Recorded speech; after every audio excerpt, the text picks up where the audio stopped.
We are saving between 800 and maybe 1.2 million every month. And this money is going to go into the service provision for this hospital. The hospital is going to purchase drugs, it's going to purchase equipment, it's going to purchase other things, it's going to pay for their workers. So that is what it means.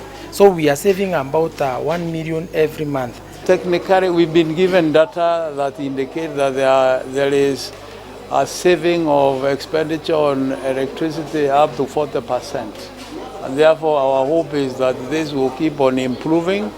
And the other thing is we've been advised to make sure that we use power when it is at its maximum solar output.